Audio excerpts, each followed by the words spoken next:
That's Bruce Springsteen on Public Radio WNCW. Atlantic City from Nebraska, giving us our segue to a live session with New Country Rehab here in Studio B. Live Studio B sessions on WNCW are made possible by Sierra Nevada Brewing Company. Welcome to Spindale, guys. Thank you. Yeah, we've been enjoying your record. It came out just last year, and it's called your second record, Ghost of Your Charms, playing in the region last night and tonight in Greenville. Can you give us a sample of what it sounds like? We can indeed. Here's a Hank Williams song for you. We drew a lot of inspiration over the past few years from old country music and a lot of bluegrass and traditional folk music. Not the first Hank Williams cover you've done. You've got another one on your new record. Yeah, we do. It's we did a cover of this song called "Too Many Parties and Too Many Pals." On our first record, actually, we have no less than 3 Hank Williams songs that we covered. The reason, a lot of the reason for that was that his songs are so, they're so kind of elegantly and simply laid out for you that you can really kind of do anything you want with them. And they're great lyrics, and the rhymes they're simple, but they're pretty powerful. So there's a lot you can do. And in Canada, it's all public domain because 50 years after the author's death, it becomes public domain. I think in the United States it's 70. So a lot of this stuff is still owned by Roy Acuff and Rose Publishing. So it's, I don't know, it's a great opportunity to be able to record them in Canada. Yeah, you can mine some great material from Hank Williams in just 5 years, who changed the course of music history. And I played that Bruce Springsteen tune coming in here because that's from Nebraska, and you also covered State Trooper, I think. Yeah, we did. We did a version of that one. Well, let's see, that was on our first album, and we definitely, again, when we take these songs, we kind of have our way with them. I mean, because they were written so long ago, and you know, I'm always afraid of kind of making them sound a little too much like a museum piece, you know? I mean, for the songs to have life, you know, if you wanted to play it the way Hank Williams played it, then you would be breaking rules to play it, because that's what he did, and that's why he was so immensely successful and popular, so... I mean, you got to at least try to put yourself in the headspace of trying to innovate something. But at the same time, I feel like the themes of the music and the lyrics and the melodies are pretty timeless. I mean, those kind of speak to everybody. You know, songs about loss and love and, you know, tough choices and ballads and, you know, songs about spirituality. That's never going to go away. So those things you can kind of keep constant and just try to make the music sound maybe a little more modern or something. We're talking with John Showman of the band New Country Rehab, and they hail from Toronto, Canada. John, could you introduce the fellows in the band? I would love to. On double bass, we have Charles James. And on drums and vocals, we got Roman Tomei. And we have, last but not least, we got Michael Type on the electric guitar.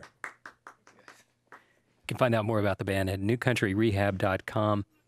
And you played last night at the Grey Eagle in Asheville. Played with Dale Watson. What was that like? It was awesome. He's an old school country player. I mean, he plays a ton of rockabilly and honky tonk and swing numbers and just fantastic. And he's got a crack band. Those guys are great. They tour an insane amount. We were fortunate enough to get to sort of see the inside of his tour bus. It looks like a period piece, but I think it's put so many miles on it. And those guys are a tight unit. They're really, really great at playing music and being on the road, and they've got it down to a science, and they sound inspired and happy when they play. So it's nice to see that, and it's great for guys like us to look up to them. I'm curious which period that would be. Would it be like 50s, 60s, or 70s? I think it was 80s. I think 80s. That was owned by Merle Haggard at one point, and there's a couple other... Yeah, it was Carlos Santana. Carlos Santana. Yeah, Carlos Santana had that tour bus at one point. Yeah. It was pretty psychedelic, man. There was some funny stuff in there for sure. And smells for sure. Not from Dale, just from Carlos' band, I'm sure. No, it sort of smelled like... It didn't smell bad. It smelled like a cool old bus. It was pretty wild. Got a picture of Charles behind the wheel. Looks like he's driving it. We're live with New Country Rehab on WNCW this afternoon. Have you got another song? Oh, we've got lots more songs. Can I give a quick intro to this one? This is a song that I wrote after a very singular experience that we had a couple of years ago.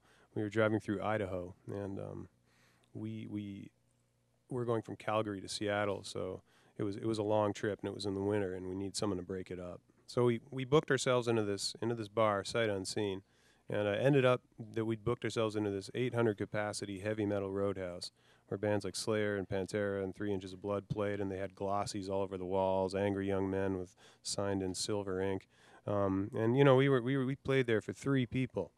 You know, we were on a 10-foot riser, and you know, banks of speakers on either side, covered by Jägermeister flags, staring down at these 3 little people like we were the Death Star, and they were a bunch of Ewoks. It was a singular experience, but the really weird thing about it was the guy behind the bar was totally insane, and I'm not saying that lightly.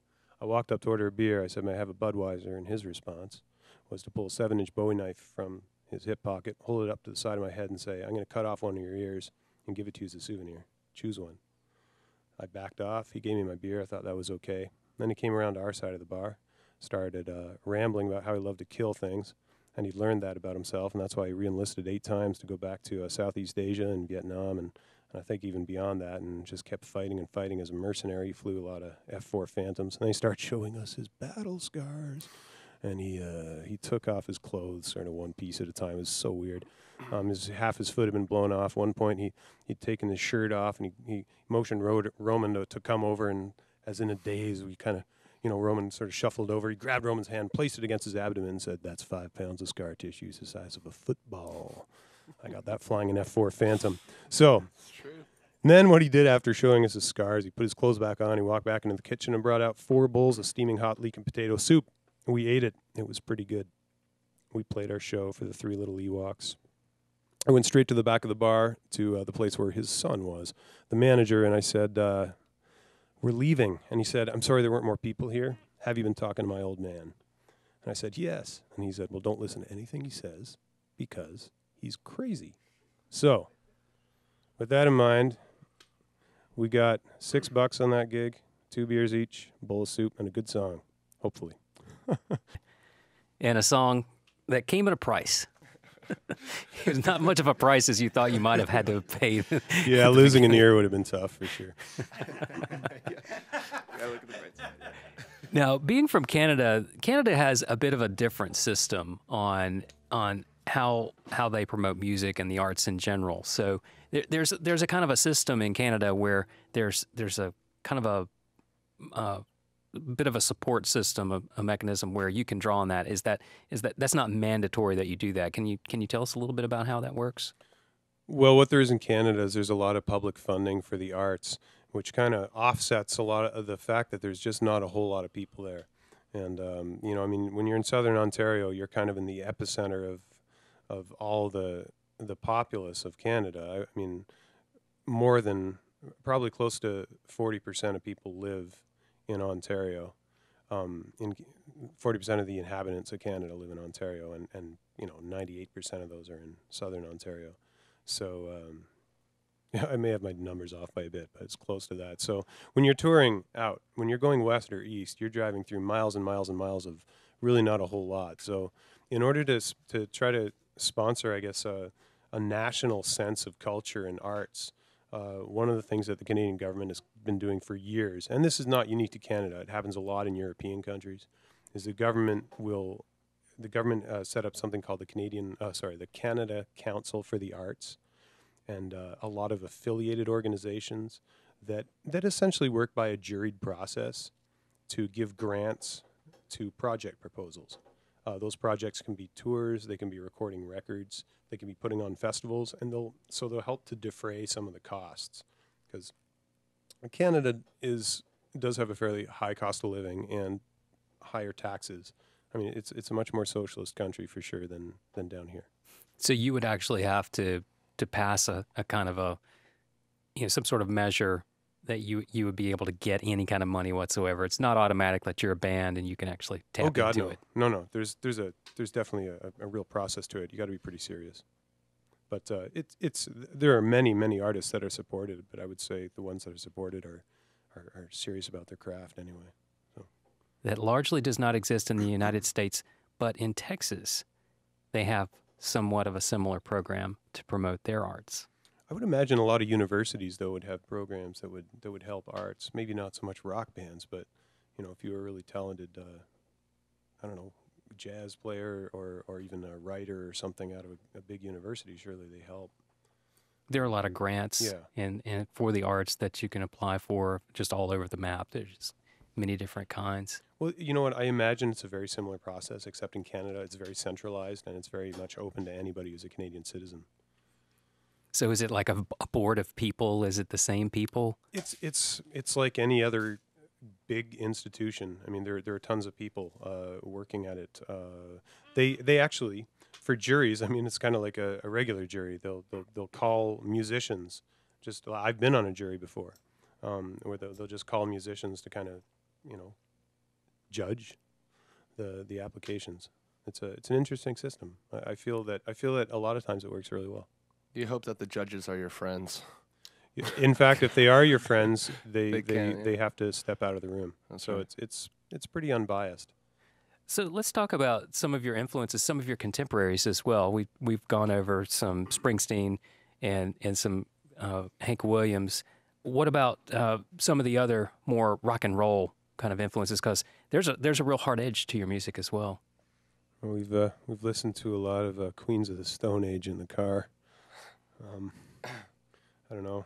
I grew up listening to a lot of Black Flag and Dead Kennedys, and then I got into metal for a while, but I don't know. Then I was also really into classical music. I think I probably should have been born in Finland or something. Classical music and death metal, but that was kind of my influence, and then really into bluegrass. I think, Roman, what about your influences, man? Had a lot of classic country going around when I was growing up. George Jones and Waylon Jennings and a lot of Alabama. I love the classic rock. I fell into the classic rock. The Doors, Zeppelin. Let's be fair, though. The first thing you throw on every morning is reggae. I do like reggae. Makes me feel it's a great way to start the day. Positive, beautiful. I do love reggae. Follow the Dead around for a little bit. Got into that scene, and yeah, I'm pretty open. I love world music. Like You guys should just To turn be on fair, WNCW. this should be mentioned. Roman, before coming to this band, was essentially exclusively a hand drummer and a ferocious Latin hand drummer, a great rhythm player. Thanks, And, John. Yeah, man. So that informs a lot of our music too. Just this kind of, these percussion parts and grooves. But Roman is also Roman has toured a lot with Irish bands, and so he's always had a real good connection to fiddle music, which is kind of where my heart is, I would say. Right, I was pretty fortunate after about a 3-month tour playing hand percussion and bodhrán and stuff like that with a Celtic group, and jamming in the bus with one of the bandmates who's a fiddle player, and he played a lot of bluegrass. So we're hanging out, and I got into playing like train grooves and shuffle grooves, and came off the tour with this empty feeling of like, wow, I really want to play more of that. And not but a week later, I get a call from John, who I'd only met once and played a gig once with. He's like, yeah, I'm getting this band together. It's kind of bluegrassy rock, and I want you to be a part of it. And yeah, my prayers were answered. It was awesome. And it's been 5 years now. It's been great. Good. So, John, did you play fiddle all along, or you played other instruments? Well, I started off, no, I've never played another instrument with any degree of competency. I've messed around on the banjo ukulele, and the reason for that is because I love old-time Appalachian music, and it's fun to play banjo uke.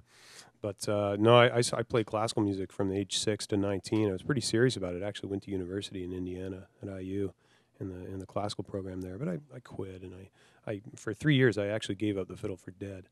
But when I picked it back up, I kind of had all this knowledge, and I could play, but none of the things that I hated about music were present anymore in myself. So, I found bluegrass within a couple of months, and heard some Irish music, and I'd actually never heard that stuff before. And I guess I was 23 at the time, and I just kind of started devouring it.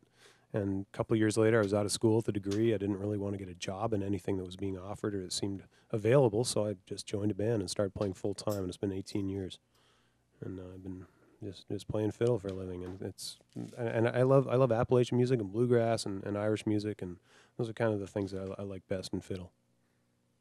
You've got a pretty vibrant scene in Toronto where you're from. There's a lot of great Canadian music in general, but your producers worked with one of my favorite artists, and that's Chris Stringer. He's also produced, among other people, Timber Timbre. And so that's Taylor Kirk. Do you know Taylor? I don't know him personally, but we know his music quite well, yeah. Yeah, a far cry from what you're hearing today with New Country Rehab. You know, very, very spooky, perfect Halloween themes. Yeah, no, he's a fantastic artist for sure. Are there any other bands, any other of your folks that you're listening to that we might want to pick up on? I think if you haven't heard of Bahamas, you might enjoy checking that out.